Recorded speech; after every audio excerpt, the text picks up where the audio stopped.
اسی طرح وقت گزرتا چلا جاتا ہے، دن رات کی پہچان جیسے مٹ سی جاتی ہے۔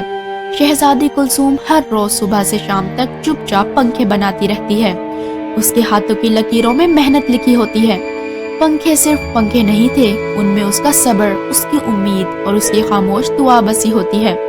کبھی وہ ریت پر بیٹھ کر پنکھوں کو نرمی سے جوڑتی، کبھی دھوپ میں ان پر رنگ بھرتے ہوئے اپنی تھکن بھول جاتی، اور پھر جب پنکھے تیار ہو جاتے تو بوڑھا شخص انہیں اپنے کندھوں پر رکھ لیتا۔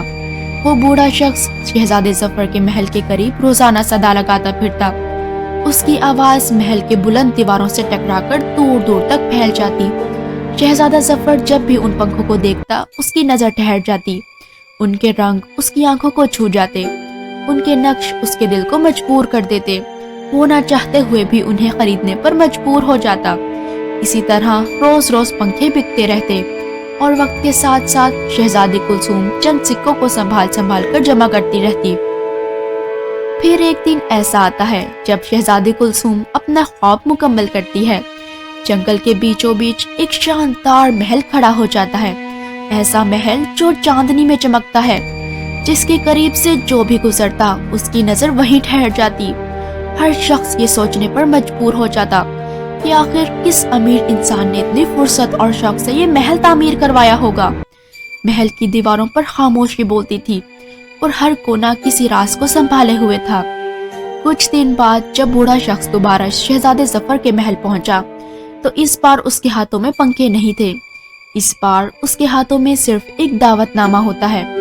وہ ادب سے شہزادے ظفر کے سامنے دعوت نامہ پیش کرتا ہے اور بولا، حضور آپ ہماری دعوت قبول فرمائیں۔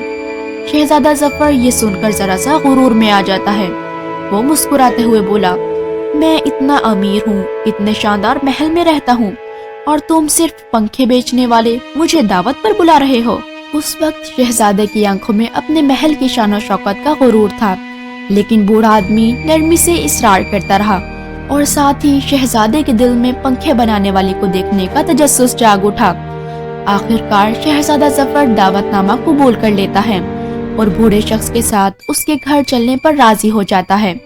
شہزادہ ظفر یہ نہیں جانتا تھا کہ جس سفر پر وہ چل رہا ہے وہی راستہ اس کی قسمت کا رخ بدلنے والا ہے۔